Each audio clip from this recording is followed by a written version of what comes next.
오늘 함께 나누실 하나님의 말씀은 창세기 9장 20절에서 29절까지 말씀입니다. 구약성경 11페이지에 있는 창세기 9장 20절에서부터 29절까지 말씀을 다 함께 봉독하시겠습니다. 노아가 농사를 시작하여 포도나무를 심었더니 포도주를 마시고 취하여 그 장막 안에서 벌거벗은지라. 가나안의 아버지 함이 그의 아버지의 하체를 보고 밖으로 나가서 그의 두 형제에게 알리매 셈과 야벳이 옷을 가져다가 자기들의 어깨에 메고 뒷걸음쳐 들어가서 그들의 아버지의 하체를 덮었으며 그들이 얼굴을 돌이키고 그들의 아버지의 하체를 보지 아니하였더라. 노아가 술이 깨어 그의 작은 아들이 자기에게 행한 일을 알고 이에 이르되 가나안은 저주를 받아 그의 형제 종들의 종이 되기를 원하노라 하고 또 이르되 셈의 하나님 여호와를 찬송하리로다. 가나안은 셈의 종이 되고 하나님이 야벳을 창대하게 하사 셈의 장막에 거하게 하시고 가나안은 그의 종이 되게 하시기를 원하노라 하였더라. 홍수 후에 노아가 350년을 살았고 그의 나이가 950세가 되어 죽었더라. 아멘.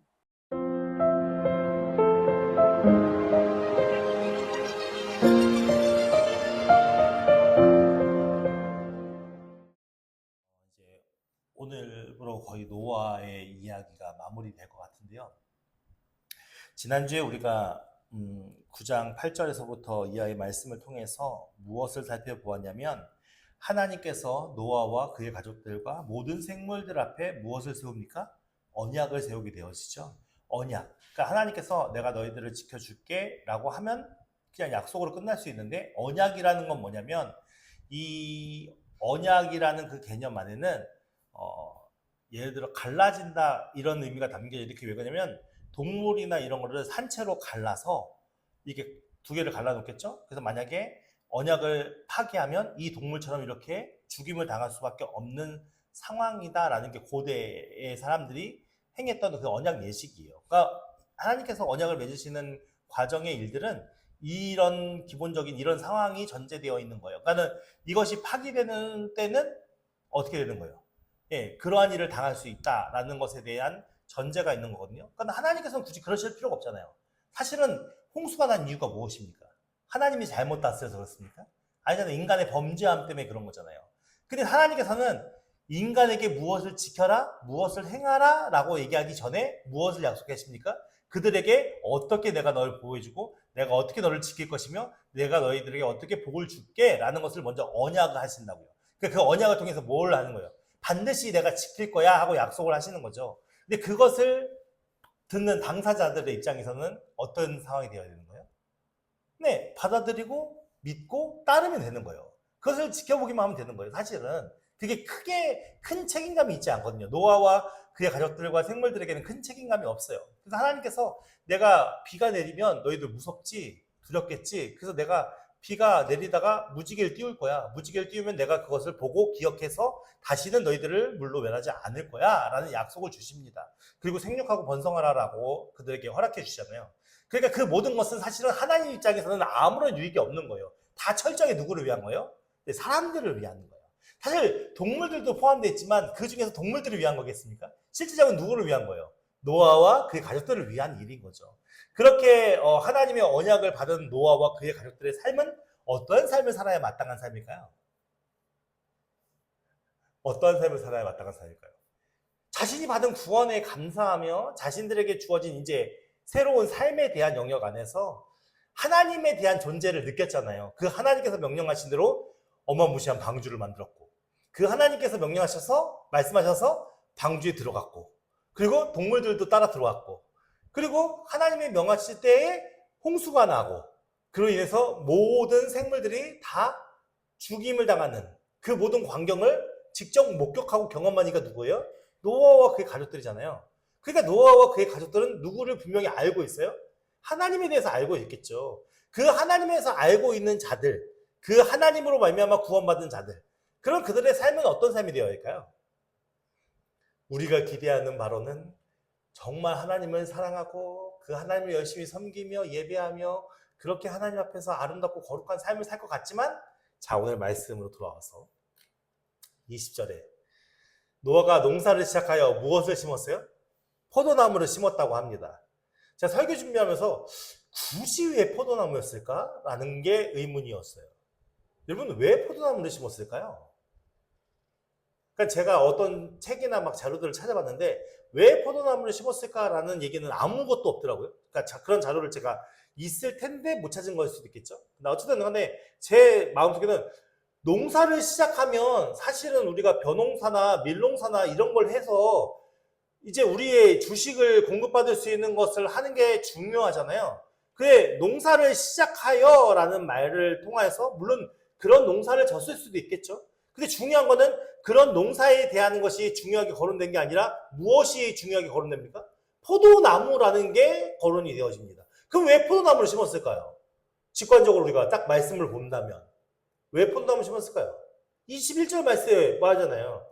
포도주를 마시고 라는 표현은 그 포도주예요. 그러니까 포도주라는 것이 그냥 단순히 포도 알갱이가 있는 그것이 아니라 자신이 직접 포도를 따서 담궈서 술을 만든 그 포도주. 그러니까 그 포도주가 한 잔만 나오겠습니까? 아니겠죠. 많이 이미 만들어 놓은 거예요. 그럼 결국은 포도나무를 심은 이유가 뭐죠? 네, 포도주를 만들려고 심은 거예요. 의도적이라는 걸 알 수 있는 거죠. 노아가 자신들에게 포도 열매를 통하여서 그 포도의 과실을 먹으면서 그렇게 기뻐하고 즐거워하는 게 아니라 포도주를 만들어서 그 포도주를 만드는 것이 단순히 어떤 일에 그냥 단순히 자신들의 건강과 음료로 잠깐 마시는 게 아니라 그 포도주가 이미 많이 있었고 그 포도주를 계속 마시면서 어떤 일까지 벌어지는 거예요?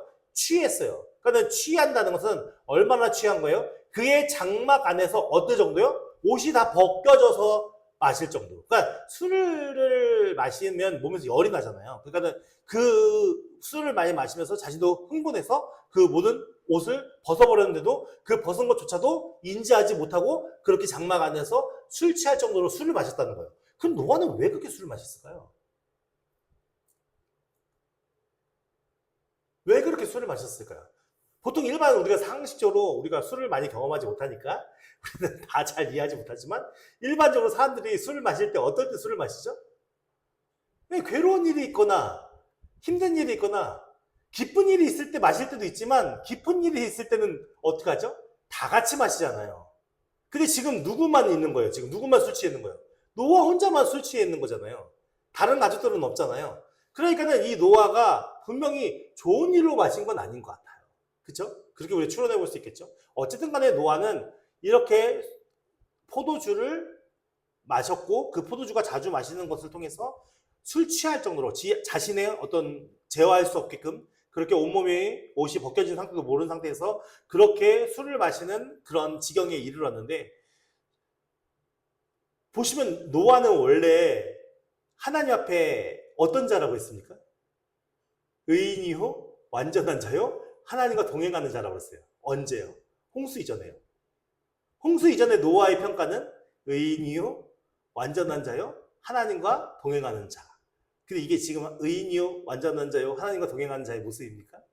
노아의 모습을 자세히 설명하고 있지는 않지만 홍수 이전의 모습과 홍수 이후의 모습은 너무나도 확연하게 차이가 나는 걸 볼 수 있어요. 홍수 이전의 노아의 삶은 철저하게 무엇을 의지한 삶이었죠? 무엇을 순종한 삶이었죠? 말씀에 순종한 삶이에요. 그래서 노아에게 하나님이 찾아오셔서 방주를 만들어라 했더니 묵묵히 그 어마무시한 큰 배를 만들었어요. 그 당시에 한 번도 만들어 보지 못한 그 배를 몇십 년에 걸쳐서 온 가족이 헌신하면서 그 배를 만들었어요. 그리고 그 배를 타고 구원을 받았고 그 구원받아서 나와서 하나님의 제사를 지내고 이제 하나님께서 약속하신 그 약속을 받고 이제 자신의 삶을 살아가는데 이전에는 무엇을 쫓는 삶이었어요? 말씀을 쫓는 삶이었다면 이후에는 무엇을 쫓는 삶이에요? 네. 사실은 노아가 이렇게 술 취하고 이렇게 무리해서 술을 마시고 하는 것은 결국 그 마음속에 무엇 때문일까요? 공허함 때문이겠죠. 공허함. 그러니까 여러 가지의 의미가 있을 수 있겠죠. 그거는 자신의 주변의 모든 것들이 상실된 상실감에 대한 공허함일 수도 있고 이제 그런 아무것도 없는 상태에서 자신들과 가족들이 개척해야 할 삶에 대한 무서움과 두려움의 공허함일 수도 있겠고 어쨌든 간에 그런 삶을 살 때 이전에 노아의 삶과 지금 현재 노아의 삶을 비교해보면 어느 삶이 더 힘들었겠습니까? 홍수 이전의 삶이 더 힘들었을까요? 홍수 이후의 삶이 더 힘들었을까요? 노아의 육체적인 고통이 예? 홍수 이전에 훨씬 힘들었겠죠.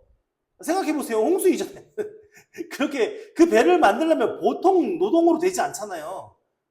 그리고 그 당시에는 사람들의 많은 조롱이 있었어요. 핍박이 있었고 사람들의 멸시가 있었어요. 굳이 어렵게 왜 그런 식으로 일을 해? 라고. 그런 삶 속에서도 그를 지탱할 수 있는 근본 원인이 뭐였어요? 말씀이었잖아요. 하나님의 약속의 말씀. 근데 이제 의의 삶은 무엇을 위한 삶이에요? 하나님께서 복을 주시고 번성하라, 충만하라 라고 약속을 주셨잖아요. 또 말씀을 주잖아요. 그럼 노아가 해야 할 건 뭐예요? 그의 가족들과 함께 번성하고 충만하고 그 하나님 보시기에 선한 삶을 사는 게 중요한 관심사일 거예요. 근데 이미 노아는 어떤 상태에 이르는 거예요? 그런 삶과 가까이 하는 삶이었습니까? 멀어진 삶이었을까요? 멀어진 삶이었을 겁니다. 이 두 절의 말씀으로 우리가 추론으로 생각해 봐도 노아는 농수 이전의 삶과 이후의 삶이 달랐을 거라고 우리가 추론해 볼 수 있겠죠. 그러면 22절 말씀에 보면 재밌는 표현이 나오는데요. 함이라고 얘기를 하지 않았나요? 가나안의 아버지 함이 그의 아버지의 하체를 보고, 그러니까 누가 본 거예요? 노아의 하체를 지금 누가 본 거예요? 함이 봤는데 함이라고 얘기하지 않아요. 누구라고 얘기해요? 가나안의 아버지 함이라고 얘기를 해요. 그래서 제가 몇몇 책 주석들이나 신학자들이 얘기하는 거나 목사님들 설교를 들어봤는데 찾아봤는데 가나안의 아버지 함이라고 불렀던 왜 이렇게 불렀을까라는 것에 대해서 이야기하는 것 중에 하나가 무엇이냐면 지금 이 창세기는 누가 쓴 거죠? 네, 모세가 쓴 거잖아요. 모세가 누구를 쓴 거예요? 누구에게? 이스라엘 백성들에게 하나님을 가르쳐주기 위해서. 언제요? 네, 광야 생활하는 동안에 썼을 거라고 추정이 되어져요.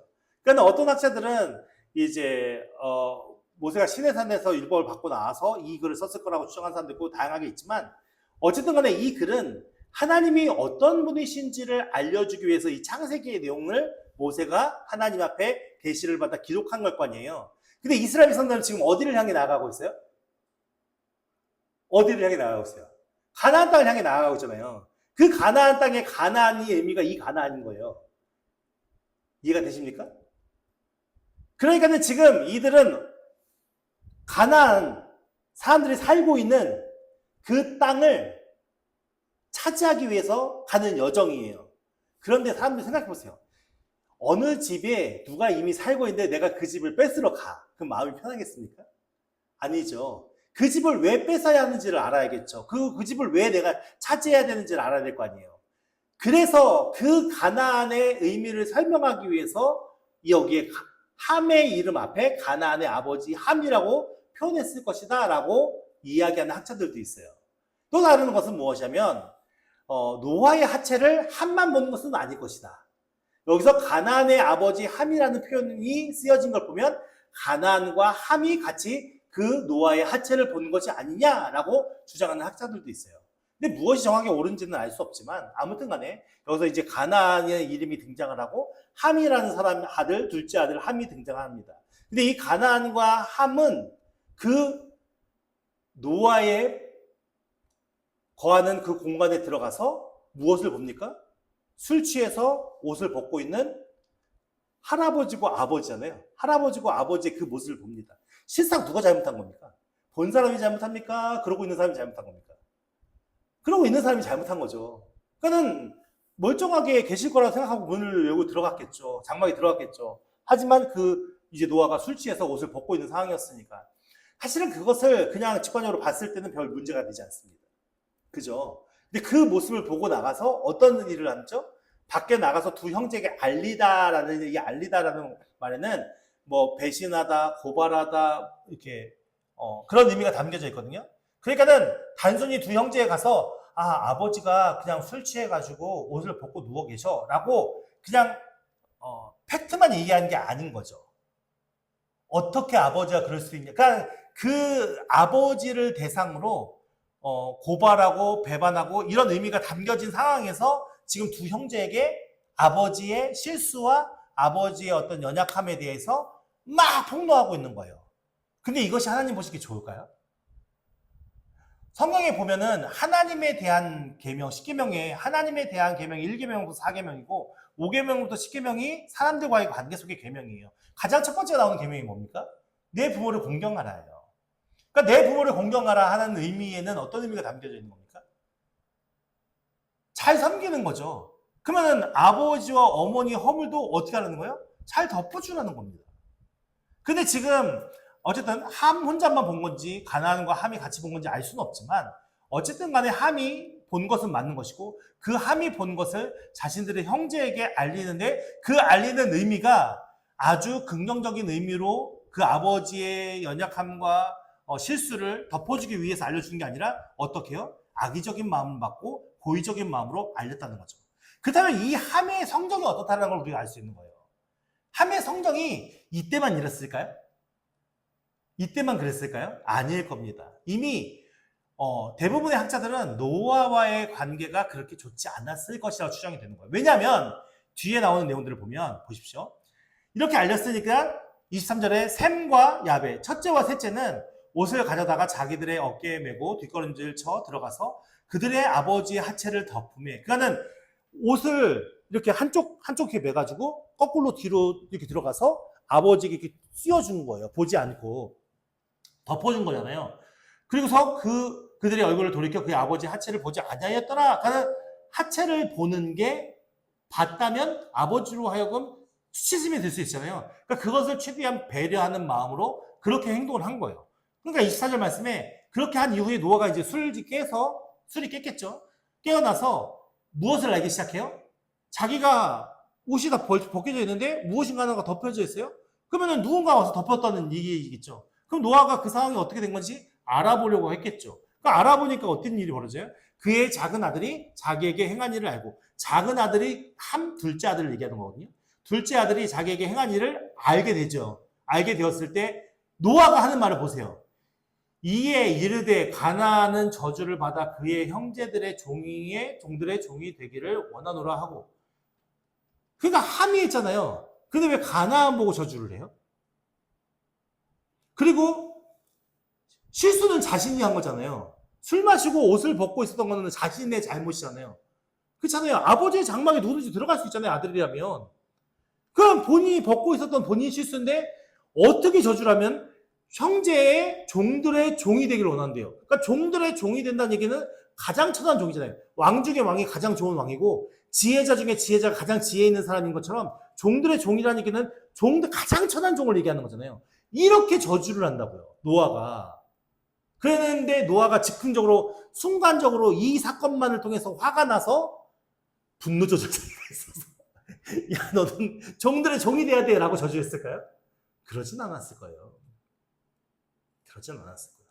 그러니까 이미 노아가 이렇게 저주를 품을 정도라면 노아와 함과 가나안의 관계가 그렇게 좋은 관계는 아니었다. 그런 좋은 관계가 아니었다라는 것에 대한 예표가 결국 그 아버지가 술에 취해서 하체를 벗고 있었을 때 그 모습을 보고 형제들에게 그 아비의 수치와 아비를 조롱하는 말로 그 형제들에게 발설하고 비웃고 한 모든 행위들, 그 행위들로만 봐도 이 함이라는 자녀의 성품과 성정이 그렇게 하나님 앞에 그리고 그 노아 앞에 바른 삶은 아니었다라는 것을 우리가 생각해 볼 수 있는 것이죠. 그에 반해서 셈에 대한 것은 어떻게 얘기하냐면 또 이르되 셈의 하나님 여호와를 찬송하리라. 셈을 얘기하는데 셈에게 뭐라고 하면 셈의 하나님 여호와라고 얘기해요. 그러면 셈을 딱 떠오르면 누가 먼저 떠오른다는 얘기예요? 예, 하나님이 떠오른다. 셈은 그렇게 그의 행실이 누구를 떠오르게? 하나님을 떠오르게 하는 삶을 살았다는 것을 알 수 있는 거죠. 그러니까 이제 홍수 후에 사람들은 없고 그 가족들만 살고 있는데 노아는 술을 즐겼고 함은 노아랑 관계가 안 좋고 자기 멋대로 인생을 사는 거고 셈은 그런 삶 속에서도 자신이 하나님 앞에 바르게 살고자 하는 그런 마음으로 열심히 그 하나님을 위해 살았던 거죠. 그러니까 노아가 평가할 때 셈의 하나님 여호와를 찬송하리로다 라는 표현을 통해서 결국 셈이 어떤 삶이라는 걸 알 수 있어요? 하나님의 사람이라는 것을 알 수 있는 거죠. 그래서 가나안은 어떻게 하고요? 예, 그 셈, 종이 되기를 원하고 하나님이 야벳 창대케 하사 셈의 장막에 거하게 하시고 야벳은 제일 막내잖아요. 그러니까 막내가 뭐예요? 셈의 그 큰 형. 그러니까 이게 어떻게 보면 이 내용이 뭐와 유사합니까? 뭐와 유사합니까? 예. 이삭이 했던, 야곱이 했던, 아브라함이 했던 뭐와 유사합니까? 장자의 축복과 유사하잖아요.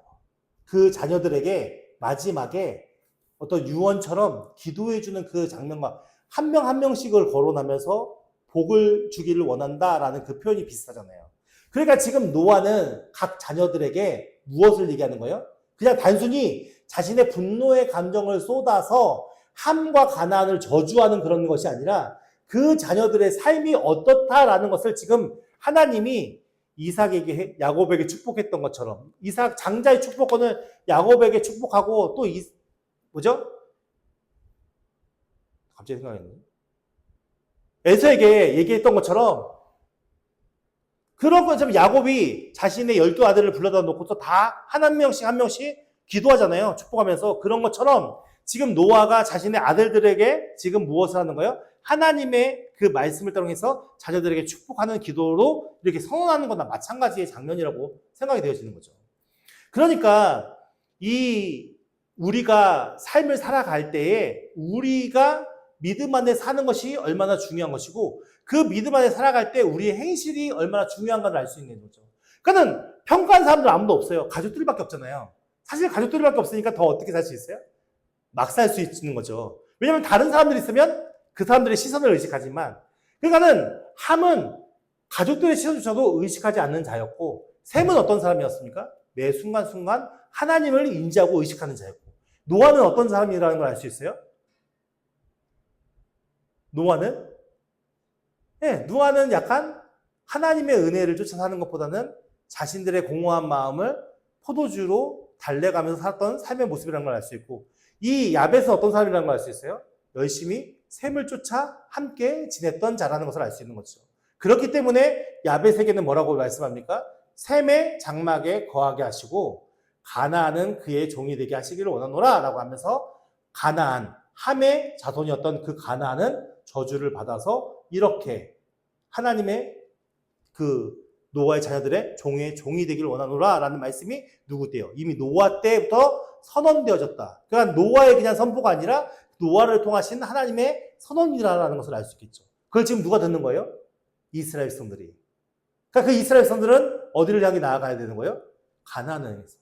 그러니까 가나안 땅을 정복해 나아갈 때 함과 가나안의 행실이 그렇게 부족한 자들이었고 이미 노아 때에 그들은 이와 같은 선언을 받았던 자들이기 때문에 그들의 그 문화와 그들의 그 땅을 내버려두면 안 되기 때문에 하나님께서 그 땅을 정화하는 과정의 일들로 누구를 들여다 쓰시는 거예요?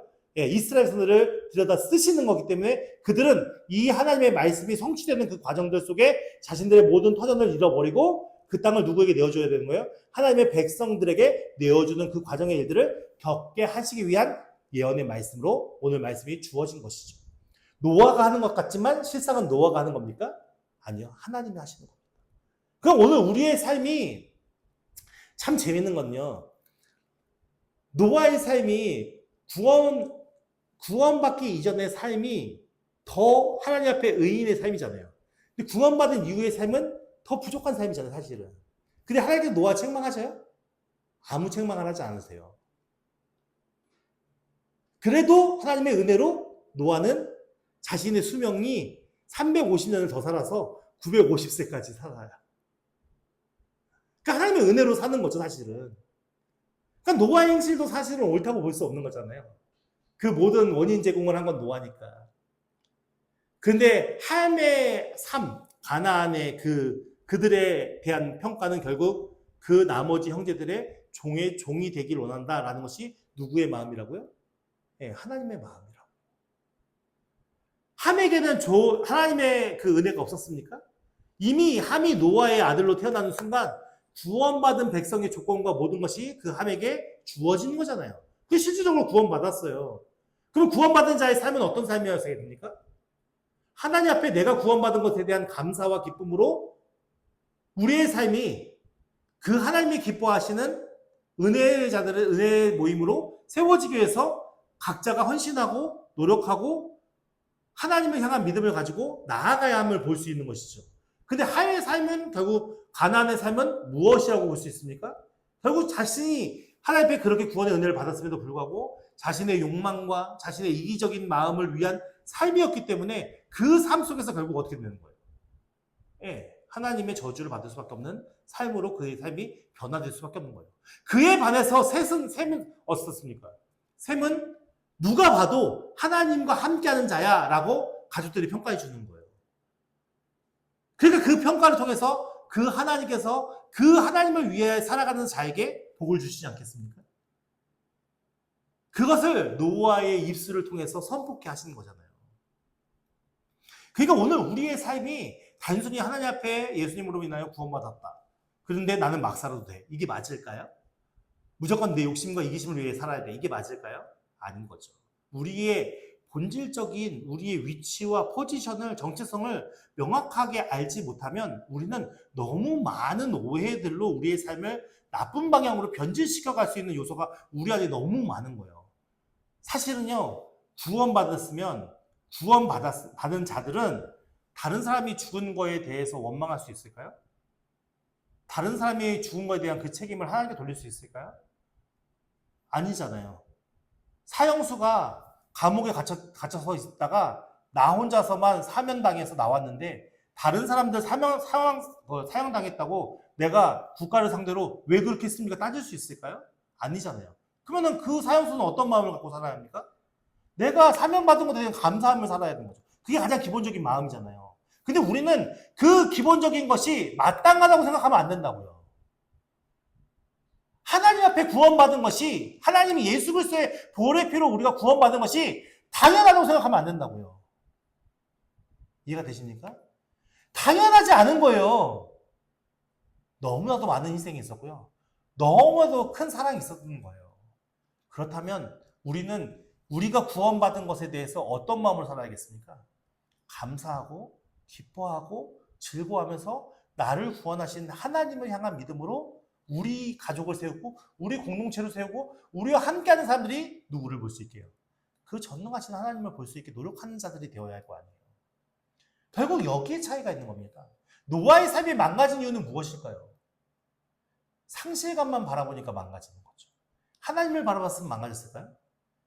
아니요, 셈처럼 하나님의 사람이라고 인정받는 사람이 되어야 되죠.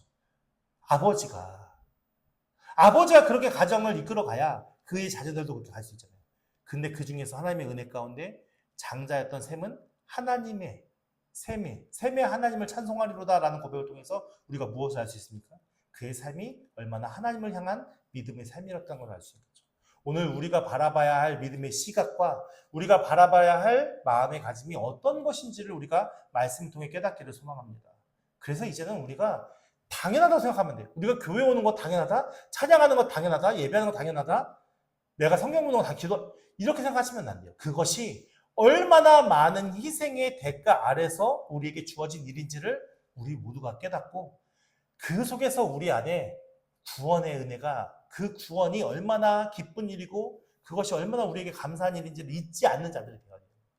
그것이 그 하나님의 사랑이 우리 안에 샘솟듯이 솟아올라서 그 사랑으로 우리 가정을 세우고 우리 교회를 세우고 우리 주변의 사람들을 하나님의 은혜 안에 세우는 자들로 우리의 삶을 세워가는 것이 중요한 것이지, 오늘 우리에게 당면한 여러 가지 많은 일들, 돈을 얼마나 벌까, 무엇을 먹을까, 무엇을 입을까, 어떤 걸 위해 살까, 이게 중요한 게 아니라고요. 하나님은 이미 우리에게 복 주시기로 언약하신 분이십니다.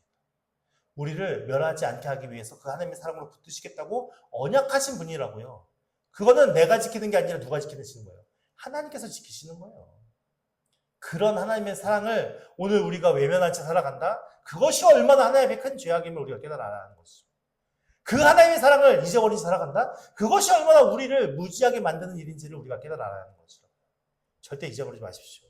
세상 그 어떤 누구의 사랑보다도 여호와 하나님께서 베푸신 그 사랑으로 오늘 우리의 삶이 한 걸음 한 걸음 살아갈 수 있고 한 걸음 한 걸음 나아갈 수 있음을 절대 잊지 마시기 바랍니다. 우리 모두 기억합시다. 그리고 그 사랑에 반응하여서 이제 우리의 마음의 중심으로 하나님을 사랑하고 우리의 마음 중심으로 그 하나님을 찬양하고 예배하고 믿음으로 주와 함께 동행하는 우리 모두가 되기를 예수 이름으로 축원드립니다.